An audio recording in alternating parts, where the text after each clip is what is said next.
Welcome to NICU in a Nutshell, where we talk about all things neonatal in a simple and easy way to understand. While this isn't meant to be medical advice, it is a place for education, questions, and community. My name is Anna. Let's get started.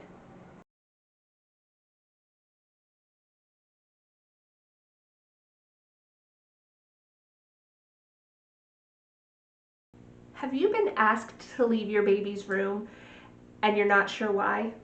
There are certain instances where we would ask a parent to leave the room, and I know that can be really upsetting for you as the parent, whether you just arrived and you want to spend time with your baby, or it's your baby that they're about to do something on that you want to be there by your baby's side, and that is totally understandable. So today I want to go over just a few reasons that you might be asked to leave your baby's bedside or the room that your baby's in, to give you an idea of why we might be asking this.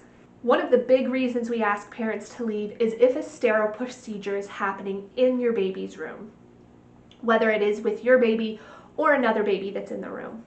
We do this to decrease infection risks, and we want to keep all the babies safe, so we do ask everybody that's not trained in sterile procedure to leave the room. Same goes for a surgery at the bedside.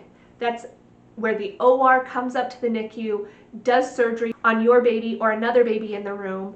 That's an incredibly sterile and contained situation, so we don't let anybody enter the room that is not absolutely necessary. Depending on your nurse or care team, also the policies at your hospital, you might be asked to leave if something like an IV is being placed. You can ask to stay, and sometimes your nurse might let you, but this is a time where we want to do it right the first time, and depending on your nurse, you might make them nervous, or you might be nervous and end up being an impediment to success in placing an IV, so you might be asked to leave. If you are allowed to stay, please don't be offended if midway through they ask you to step out. They really just want to be successful and stick your baby the fewest number of times possible. Another reason that is not procedure related but incredibly important is if there's withdrawal of care happening in your baby's room.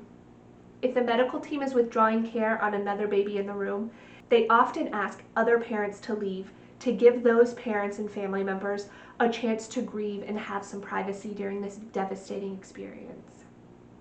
The last point I want to make is you might be asked to leave when information on other babies is being shared, like during rounds or nurse handoff. Your baby is a patient in the hospital like any other, and they have every right to privacy of their healthcare information. So we sometimes ask parents to step out during these specific times so we can talk freely about the other babies and make sure everybody's on the same page with their care. While this isn't an exhaustive list, I hope it does give you an idea of situations that you might be asked to step out of your baby's room. You can always ask when an anticipated time to come back is, or when you can call and get an update on your baby. Thank you for watching. Please hit that subscribe button to get notified of our next video and join our community. Have a great day.